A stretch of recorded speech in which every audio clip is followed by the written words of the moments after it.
Hey, it's Jake Mace with PhoenixLongevityArts.com. It's Meditation Monday today, and today's meditation is a special one. It's one of my most important meditations. My teachers always told me that 20%, so 1/5 of your meditation practice should be done inverted, so that gravity can pull on your physical body and organs and blood in a different direction from what is normal. The breathing techniques and the mentality of today's meditation is pretty basic, kind of beginner oriented. But the physical posture is going to be on the head, so probably like a intermediate level meditation posture. And so if you don't want to stand on your head, that's fine. You can sit cross-legged on the ground.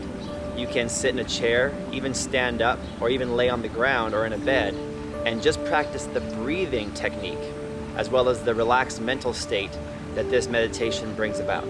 And so the breathing for this meditation is as follows. We're going to breathe in through the nose and out through the mouth. And notice how my stomach, my dantian, is taking the breath. It's expanding as I inhale and falling back to rest as I exhale. So watch my stomach.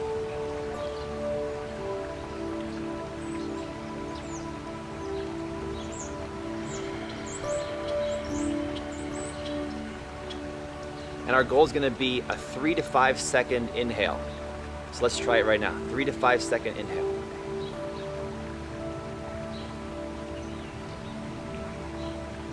And then of course a 3 to 5 second exhale. One more time.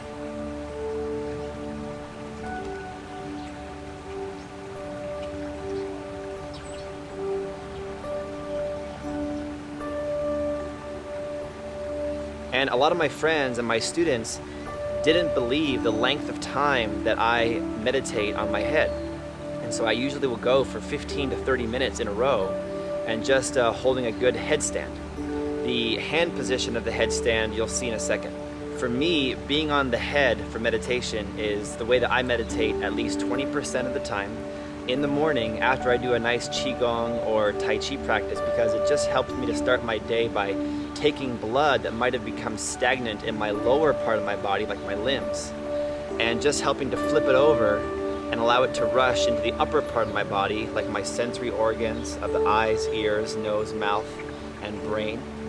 And it just kind of helps to give my brain, my mind, my thoughts, my sensory organs, my skin, kind of a nice oxygenated, refreshing flow of blood.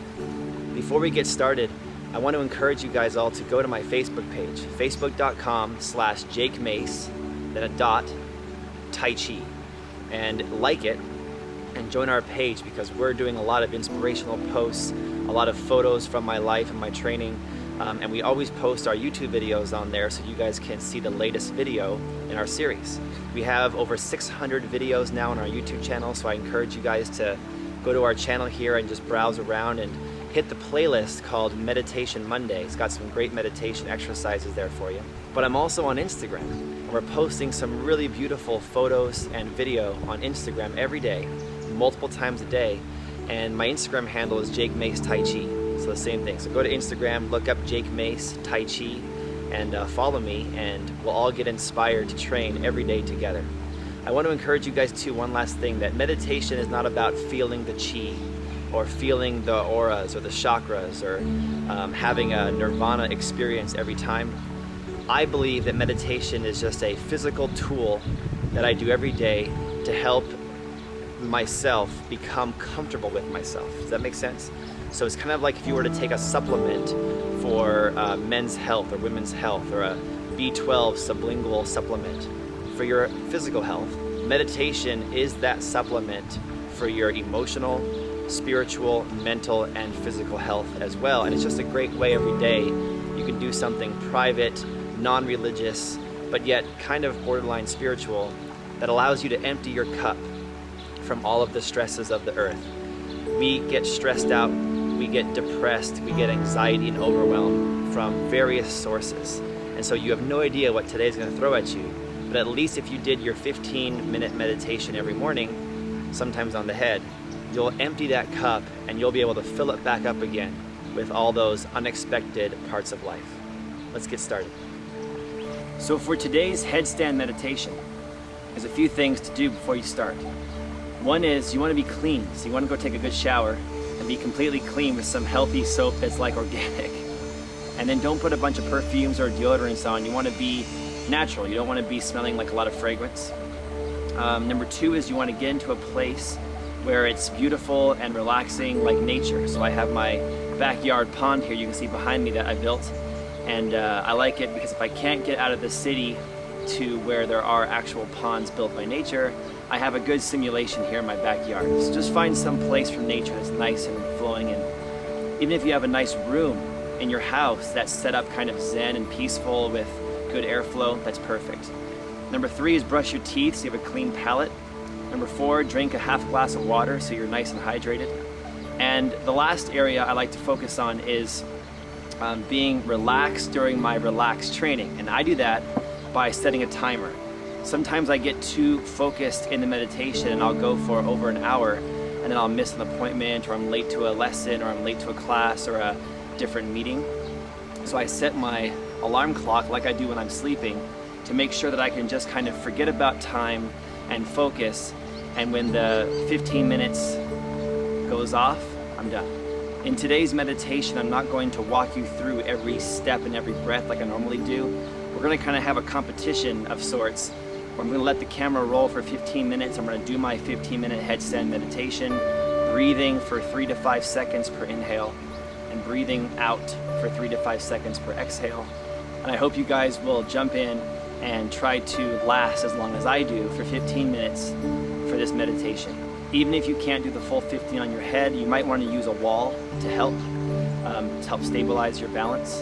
And even if you can't do a headstand at all, you might sit in a chair, stand up, lay down, sit cross-legged, and just do the meditation portion. Let's begin.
So as you guys can see, it's a challenging meditation, but nothing today will be able to test me more than that meditation just did.